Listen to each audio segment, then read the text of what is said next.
This is Paul Catalina's Top 5 at 5:55. Brought to you by SlapStix Comedy Club, July 10th. Get your tickets now at SlapStixComedy.com. I'm hosting a stand-up lineup there, comedy night. So come on, see me do stand-up, see other people stand up. Funny night, a lot of great comedians on the roster that night, and me. So however you feel about me, come and see me. And Slapstick's going to have food, going to have drinks. It's going to be great. Really awesome thing. Almost completely done now at SlapStix Comedy Club, which will be over on Highway 84. All right, wild contract stipulations. And this is in honor of Bobby Bonilla Day.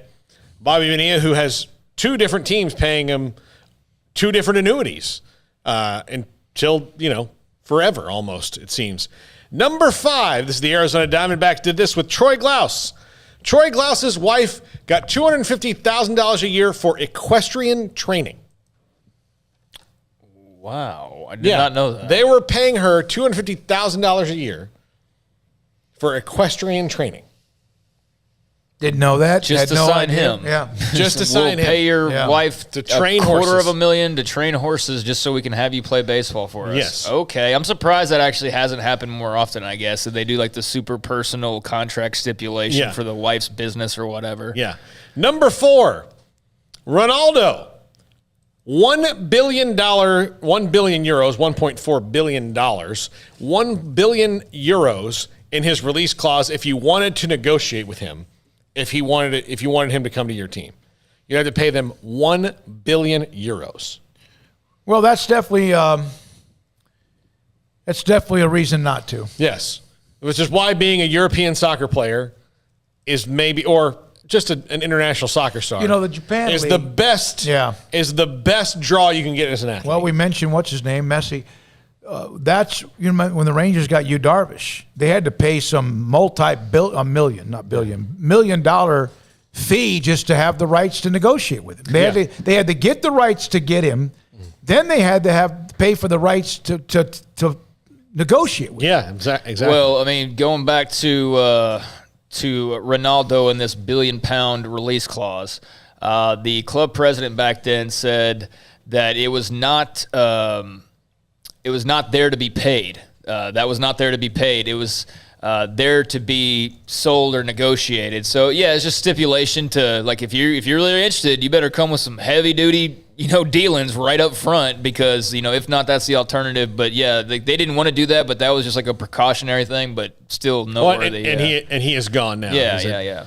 All right, number 3, Mark McGwire got $1 per fan.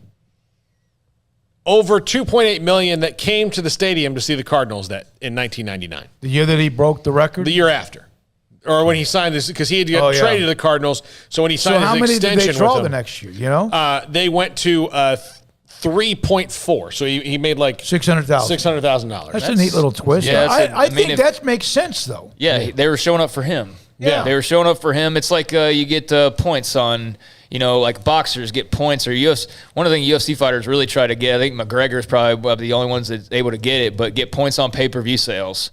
And that's why the boxers are so rich. That's why you go, I haven't heard of this dude in 3 years, but he just made $35 million off this fight. How? Well, a lot of them get pay-per-view percentages. If you can swing that, that's Mayweather's deal and other big-time guys. So that's brilliant on McGuire's part, actually, because he's the draw, or he was the draw. And so, yeah, you're bringing the fans, get a little piece of that.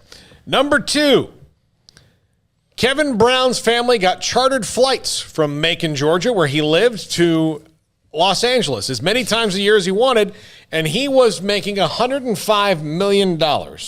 Yeah, from the Dodgers. I would have been like, dude, you can afford the charter flight. We do not need to also pay that on top of the $100 million we're paying you. It's just he used to throw the heaviest ball. He and Kenny Rogers and Incaviglia, that was a combination of a bunch of guys that were, man, they're good. They were pretty good, but at the same time, they were hard to deal with.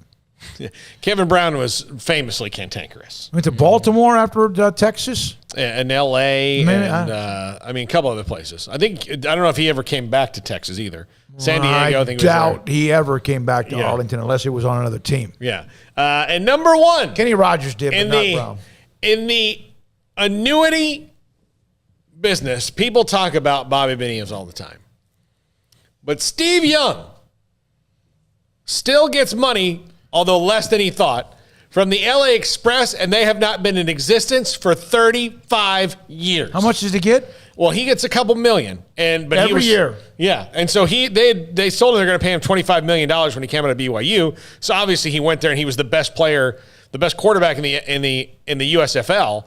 But Jim Kelly, Doug Williams. I mean, he's better than Doug Williams, but they had some. Yeah, I actually think the LA Express won when Steve Young was there, but they, So he's one of the best quarterbacks in that. Who's paying it? They didn't have it, so they had to put it in an annuity. So they put the money they had in the annuity, and then the annuity pays them later on. So Steve Young has an annuity with a team that doesn't exist and hasn't for a very long time. Hey, Colt, can I get one of these deals? We're 10 years after I'm working here, I'm still getting like a little chunk every year. Man alive. Some of these contracts are crazy, but that was a few of those I did not know about. That was interesting. If it did, I would just make up a bunch of stuff about Colt and insult him right now and get fired and be like, I'll be fine. Yeah. I mean, Bonilla though, that's the greatest thing ever, dude. You really don't have to work. I mean, unless your lifestyle is so mind-bogglingly expensive, which at this point he's older, he shouldn't have to have some lavish lifestyle. Those years are behind him.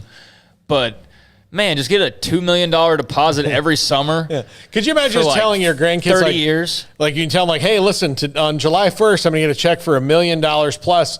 Well, what'd you do for that? Oh, a long time ago, I hit a home run. Yeah. I'd like to know how much Bobby Bonilla made prior to not playing after 2001. Oh, he made a good chunk of money. He was a really good player. Yeah. I bet it's tens of millions of dollars pretty easily. Here's an